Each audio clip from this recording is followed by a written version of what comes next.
توجہ جہاں بھی بیٹھے ہیں وہیں سے اگر تاریخ کا منظر پہنچ جائے تو وہیں سے ہاتھ اٹھا دیجیے گا. پوری طاقت سے پڑھنے جا رہا ہوں. اس کا مطلب تاریخی حالات بھی گواہ ہیں, قرآنی آیات بھی گواہ ہیں کہ اللہ نے جب بھی نبی کا وصی بنایا, یا نبی کے بیٹوں کو, یا نبی کے بھائی کو, یا نبی کے بیٹوں کو, یا نبی کے بھائی کو, اب اگر کوئی آپ سے پوچھے آخری نبی کے بیٹے کہاں ہیں, آخری نبی کا بھائی کہاں ہے, تو پلٹ کے بتا دیجیے گا مباہلے میں آگے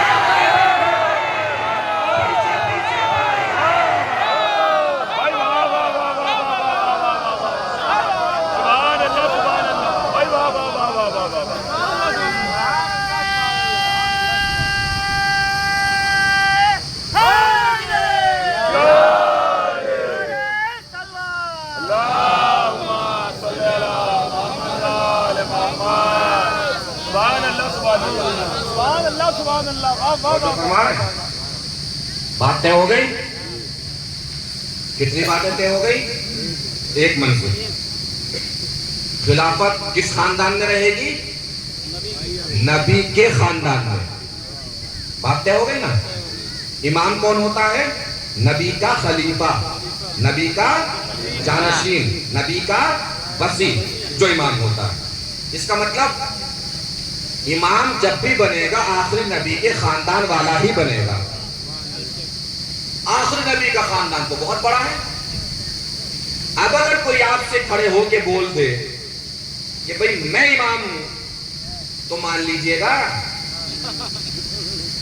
وہ کہے کہ میں تو نبی کے خاندان سے ہوں, مجھے امام مانیے. قاعدے کے مطابق تو ماننا چاہیے, نہیں ماننا چاہیے. اب یہاں پہ ہمیں دیکھنا ہے کہ نبی کا خاندان تو بہت بڑا ہے, مگر نبی کے خاندان کا وہ کون سا سرا اور حصہ ہے جس میں اللہ نے امامت کو رکھا ہے. یہ دیکھنے کے لیے چلتے ہیں موسیٰ کریمہ کی طرف, جس کو ہم نے سرنامہ کلام اور بیان قرار دیا. ابراہیم سے اللہ نے امتحان لیا, ابراہیم امتحان میں ہو گئے کامیاب. ٹھیک ہے, اللہ نے ابراہیم کو کیا دیا؟ امامت. کیا کہہ کر دیا؟ انی جاعلک للناس اماما, میں تمہیں لوگوں کا امام بنا رہا ہوں. ابراہیم کو کیا مل گئی؟ جہاں پر بھی لمحہ فکریہ ہے, آپ سب حضرات کے لیے دلیل دے رہا ہوں اپنے بات کے دعوے میں. جیسے ابراہیم کو امامت ملی, فوراً ابراہیم نے کیا فرمایا؟ قال ومن ذریتی, پروردگار مجھے تو مل گئی, میری اولاد کو بھی ملے گی. توجہ ہی نہیں فرمائی آپ نے. ابراہیم نے بھی امامت اپنے اصحاب کے لیے نہیں مانگی تھی, اولاد کے لیے مانگی تھی. اس کا مطلب نبی کی اولاد میں امامت کو رہنا ہے. اللہ نے منع نہیں کہ, اللہ نے یہ نہیں کہا کہ نہیں ملے گی. اللہ نے کہا ملے گی. کیسے نہیں ملے گی؟ تمہاری اولاد میں رہے گی امامت. قرآن کی دوسری آیت اس بات کی گواہ ہے کہ اللہ نے امامت کو نبی کی اولاد ہی میں رکھا, ابراہیم کی اولاد. کیا ارشاد فرمایا؟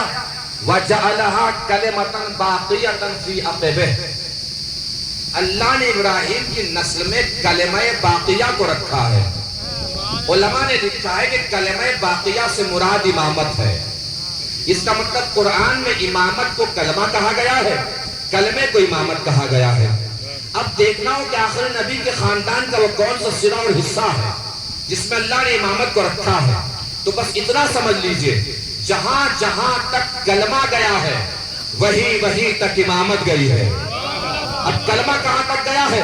قرآن نے پھر آواز دی, بسم اللہ الرحمن الرحیم.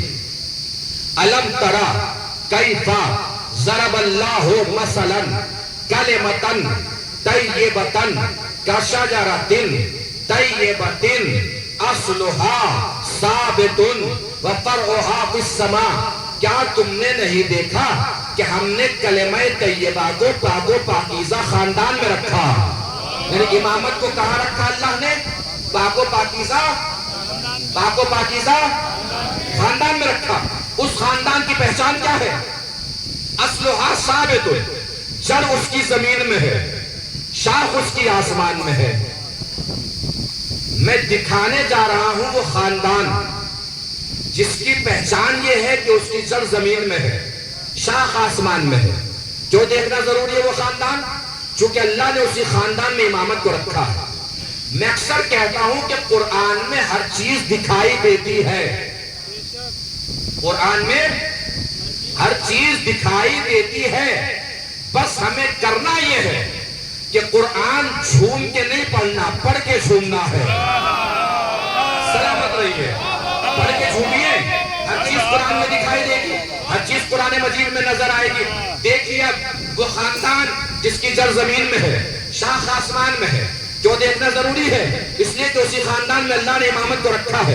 سیدھے گوری خالصہ سے اس بڑے پنڈال سے چلتے ہیں کعبے کے پاس، چاروں طرف بت لگے ہوئے ہیں۔ نبی علی سے فرما رہے ہیں یا علی بتوں کو توڑنا ہے، یا تم اپنے کاندھے جھکا لو یا میں اپنے کاندھے جھکا لیتا ہوں۔ مولا نے پلٹ کے فرمایا یا نبی اللہ، میں اپنے کاندھے جھکاتا ہوں، آپ میرے کاندھے پہ سوار ہو کے بتوں کو توڑ دیجئے۔ علی نے اپنے کاندھے جھکائے، نبی کے قدم فرش سے اٹھے، ادھر نبی کے قدم نے فرش کو چھوڑا، ادھر جبرائیل امین نے عرش کو چھوڑا، سیدھے کعبے کے پاس آئے، یا نبی اللہ مرضی آپ کی ہے، علی کے دوش پہ قدم رکھیں یا رہنے دیں، مگر دوش علی پہ قدم رکھنے سے پہلے علی کو مکمل دیکھ